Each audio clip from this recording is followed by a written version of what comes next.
Are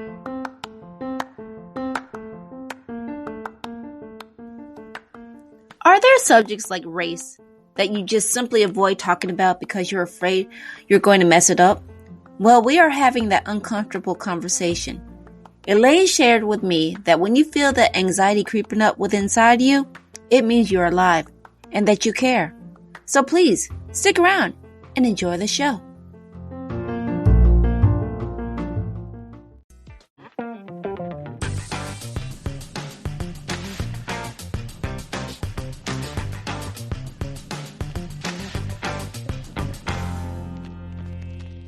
Welcome, friends, to another episode of Coffee with Tea. I'm your host, Tanya Tyler, and I'm excited because I have Miss Elaine Williams. She is a video and visibility coach, and she's going to help us get our message out because today we're having the uncomfortable conversation.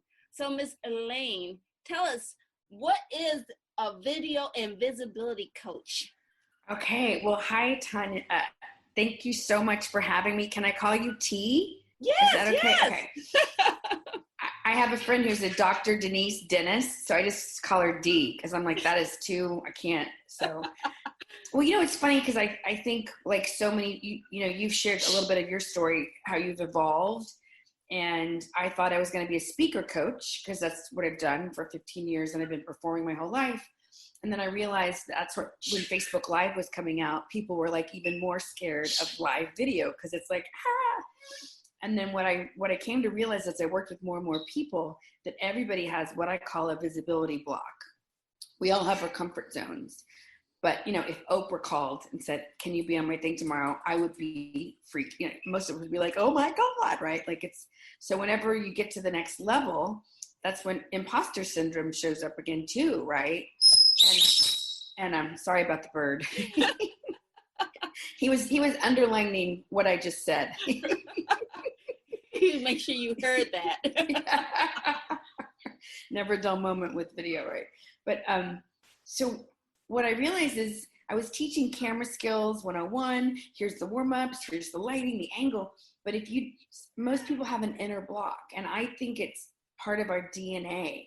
In the old days, if you stood up boldly in the tribe and you stood up and spoke and people didn't agree with you, you could get kicked out of the tribe.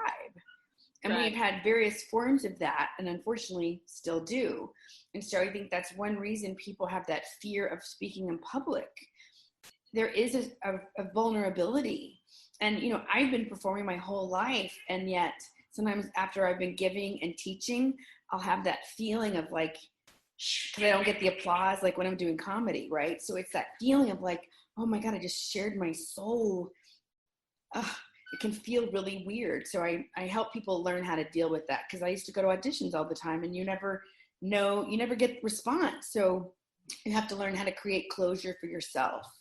So that's part of what I do with my training, is some inside tips to, help you feel like, okay, I just bared my soul. I was vulnerable. I was authentic. How can I now take care of myself? There's so many things that go into it. Right. And I know with all the stuff that's going on today, when we connected today, we were really talking about, because your company is called Capture the Crowd, right? Captivate the Crowd. Captivate the Crowd. And so you stand out to me because we were talking about doing our pre-call interview, and you were willing to have this uncomfortable conversation. So it sort of really goes into really what you do coaching wise and being able to talk about these things like now. So it's like, we're talking about the racist, or I should say the injustice that's being portrayed out there today. So you brought a perspective to me that I never even thought about, and I can't explain from your perspective, but would you be willing to share a little bit more about how we came to this conclusion that we were going to talk about the uncomfortable conversation, and what is it?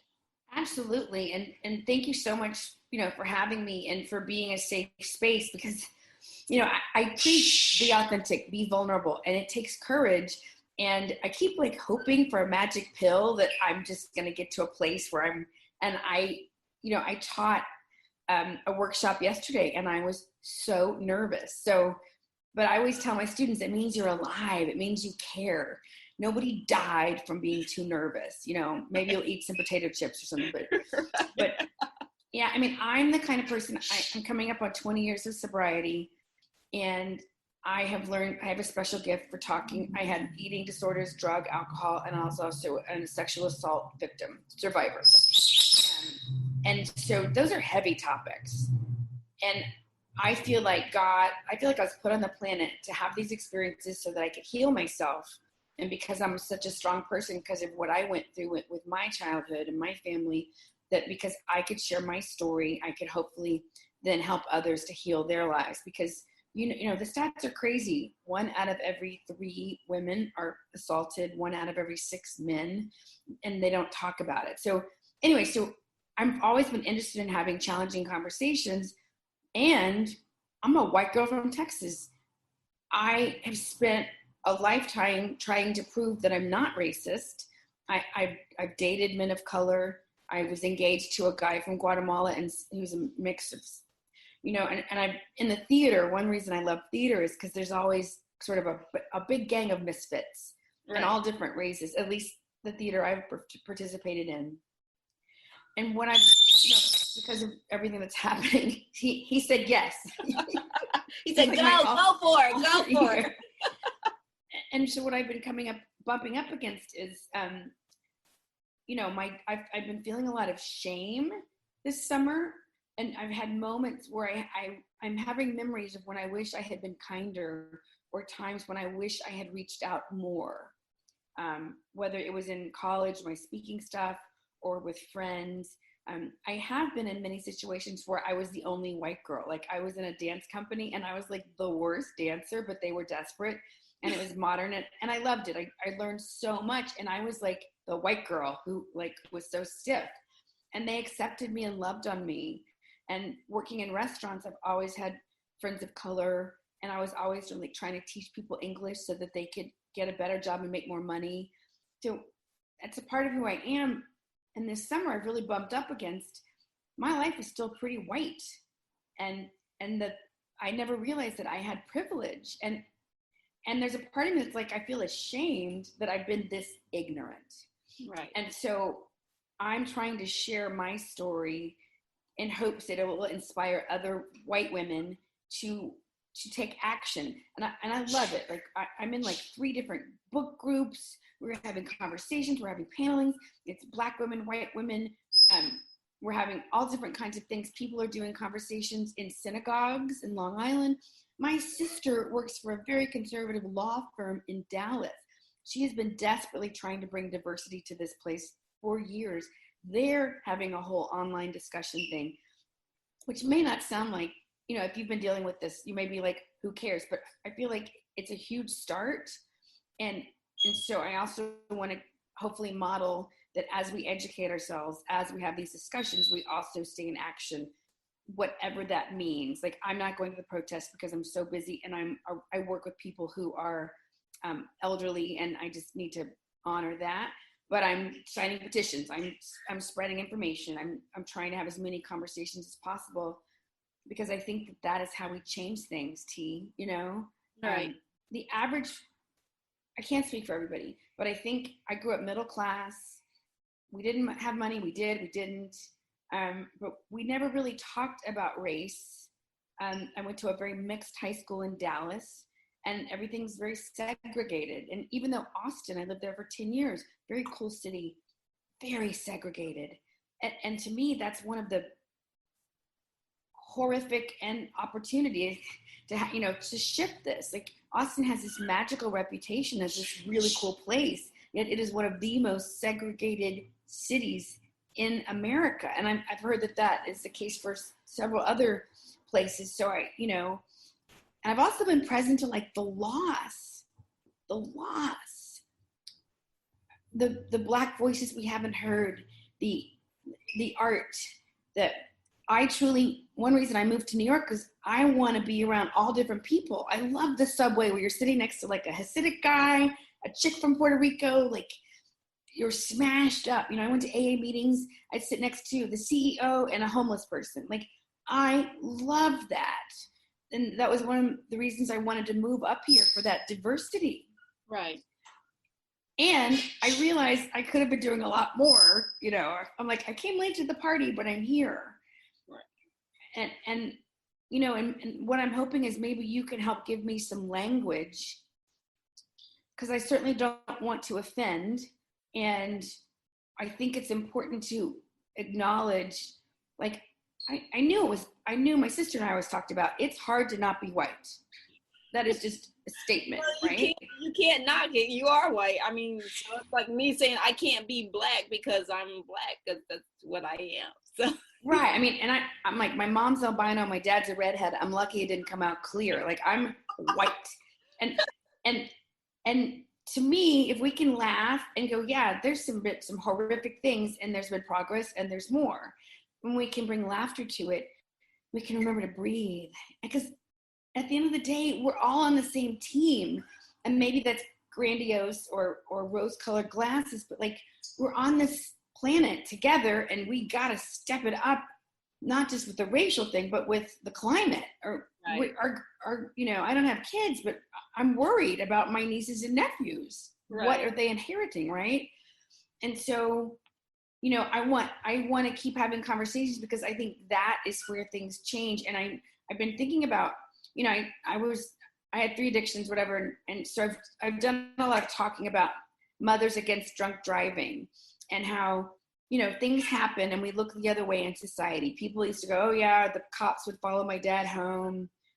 You know, people would drive drunk, people would die, and everyone just kind of looked the other way. You know, it was sort of like socially. And then finally, one mother in Florida, her son, I can't remember if he was 19 or 21, he died because of a drunk driver, and she was like, enough. Right. And she stood up, and I love it that she was a mother, and she stood up and was like, no more. And this was in, I think, the late 70s, early 80s, and she started a movement that has now, and they changed legislature.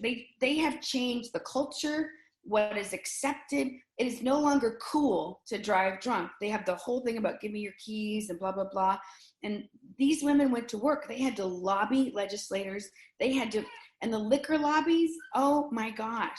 Liquor is the most widely produced, advertised drug in the world. Right? So, and I think alcohol is like money. It's neutral. If you respect it, it's cool. And some people can't. I can't have any, whatever.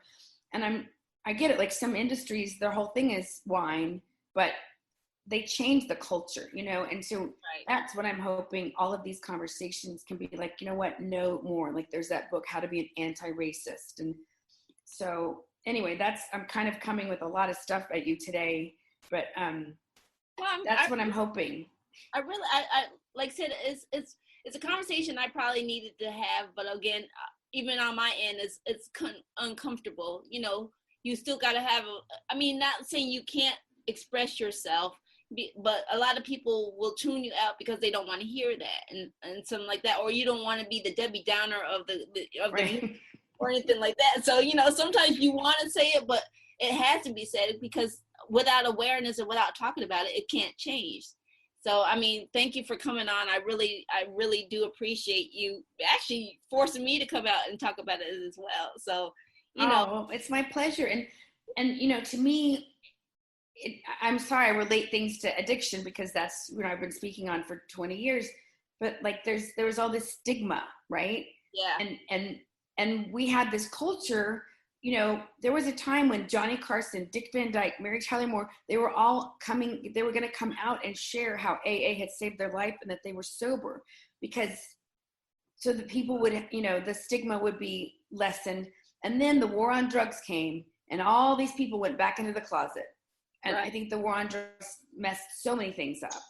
And so I feel like when we can talk about it and make it safe, and it is such a tense subject, you know, and my cousin did research, and evidently my family at one point had some slaves, and I'm like, that's horrible. Right. You know, but I think we have to talk about this, or it is systemic. It's like if I had cancer and we cut all around my body except where the cancer was, you know, like, we can talk about things. Yes, we need to deal with police brutality, but I just watched part of 13th again. I watched it a while ago, and I really am starting to see the systemic thing. And I think, we're all human. We're all selfish. It's how we've survived as a species. Like, what's in it for me? What's in it for me? Right. And I think one of the conversations, if we can talk with white people instead of like, just like have them see that it hurts them too. Like, even if you're in a bubble, deep down now, I realize I am in a total bubble. And I'm not okay with that anymore. Like, and I was in survival mode. Sometimes you just got to like do your own thing because you got to like pay the bills. And I had an eviction and tenants and all this stuff. But, like I'm realizing it's not okay anymore for me not to be in this conversation and not to do service. And I have mentored kids at risk, and I have spoken for free at places, but it's like I really want to step up my game. Right. And I want to keep talking about, how I didn't realize racism was as rampant as it was. And of course, I love to blame the orange guy in office. And I realized, unfortunately, this is a whole systemic generational thing, and he's just been like a lightning rod. So yeah, and so economy's like, I'm trying to educate myself. I'm trying to think what's the next best step.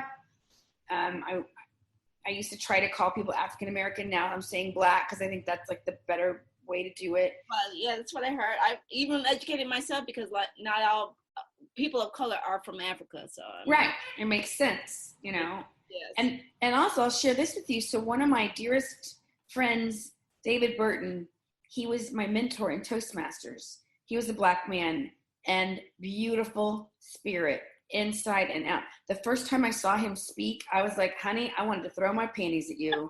Like, he had this charisma and heart, and it was so interesting because he was really good at coaching other people. And he was in commercial real estate on the Upper East Side of Manhattan, which is like lily white. And they put him there because they thought he would fail, and he kicked ass. Like, he's amazing.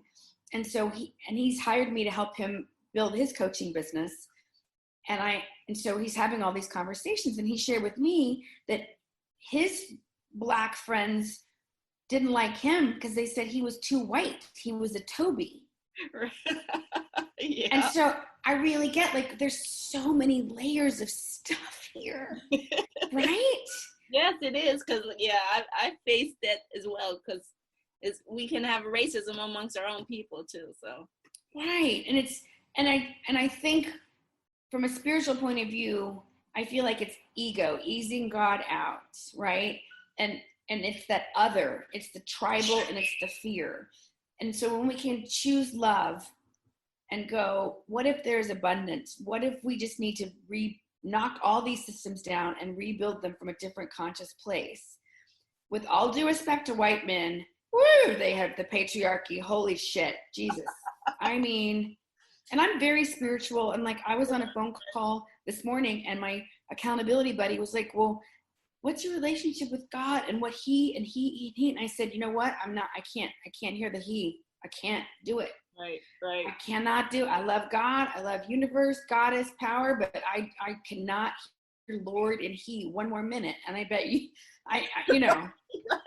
That's so a whole other conversation as well. Yeah, she's like, don't go there. Like, that's a one-woman show. That's another 20-minute conversation. We can. It is. Right. So, and I'm trying to like read and learn and watch and listen and try to guide my middle-aged white lady friends. And I'm just trying to share, because my new VA is Black, and she's amazing. And we had just started with George Floyd, and I said, I'm really hesitant, but I feel moved to say this. And we just had such a cool conversation. And then like, I went to the UPS store. Now, I live alone. I'm very connected emotionally, but I have not had a hug since March 8th. And I've been super careful because I take care of an older person, and, So I went to the UPS store, and it was like my first outing in weeks. And all 4 gentlemen working there were young Black men. And everybody's on, people are waiting outside in line. And this one guy was helping me because I was getting a box. And I was scared, T, but I said, "How you doing?" And he goes, "I'm hanging in." I thought it was a really cool conversation. I asked where he grew up and where he lived now, and he lives in Bloomfield. And I said, "I'm worried that people are going to say, 'Where have you been?'" And he's like, "You know what? I'm just happy you're saying something now." Right. And I get choked up because he was so graceful with me. And that has been my experience over and over and over with my experiences of Black and brown people. And I'm sorry if that's not the correct term. I try to keep up. I was so moved by his grace and his willingness to kind of like, we're both like in masks at the UPS store, but we had like this humanity, this moment. And then one of his other coworkers kind of came in, and when I was leaving, they both gave me their cards. And I don't know why. I see you, and you see me. And I don't know why. Every time I tell that story, I just get so choked up. Part of it is I'm polite, but who I am is sort of like this impatient middle-aged woman who's like, "Okay, great, thanks. Can you help me do this thing? Okay, please, thank you." Like I say please and thank you, but really who I'm being is impatient Right. white woman. And not like I'm a superior, but just like, God, I gotta get shit done. I gotta get stuff done. So I go into masculine, go make it happen. 20 things on, but that costs me. And then I'm being not as nice as I can be. People like my humanity, and they lose their humanity, Right. So, and I'm worried that people are gonna be like, "Okay, Elaine, one conversation and you got a business card." But for me, it was just it felt scary. W. Kamau Bell says, "All my white friends are freaking out," and he's like, "We're so scared we're gonna make a mistake." He's like, you are gonna make mistakes, but do it anyway. Come do the work with us. Right. So that's what it is. That's what I'm doing. I've always been led by my heart, T. Oops. Okay, sorry. You were saying that's what it is, moving from your heart? I think, like I said, you hit the head on the nail. Is people just want to be seen, and same thing with Black people. We just want to be seen. White people just want to be seen. We just want to be heard. And so, like I said, the conversation is what's going to get get it going. And like I said, sometimes people have to realize that we're more alike than we are different. It may be a different skin tone, but you can feel jealousy. I can feel jealousy the same way. It's just in different body spirits, and our experience is going to be the different factors. So you having a conversation and just acknowledging that you see them, that's really what we just want to be acknowledged. We just want to be seen, just like everybody else, not just by the color of our skin. It's so true. Our personality. Yeah, and human to human. I started a yoga practice about 12 years ago, and I'm so grateful because I feel like if you're sensitive at all, we walk around and we get stuff, and we take on other people's stuff, and I'm walking around with all this stuff that's not even mine. Energy work, but I love to go to yoga and sweat it out. And it's like a daily ritual almost, because I believe that, yes, I think our cultures change the way we think, but deep down, I believe humans, we want to love and be loved. We want to know that our life made a difference here. Unfortunately, a lot of people are still in survival, right? A lot of people are just hanging on, working on food, clothing, shelter. And then the rest of us, we have some tremendous opportunities here.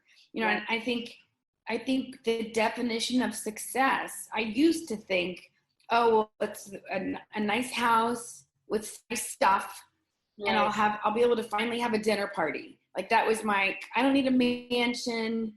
I'd rather have lots of small houses, other places or something. Right. But I always thought like that was, quote, one of the definitions of success that we see in the magazines, whatever. But I've been realizing there's the opioid crisis, right? And then there's so many people who are like alone in these huge houses, and they're lonely and depressed. And I'm like, maybe we're not designed, maybe we're supposed to live communally. Maybe, maybe we're supposed to keep learning from the indigenous people.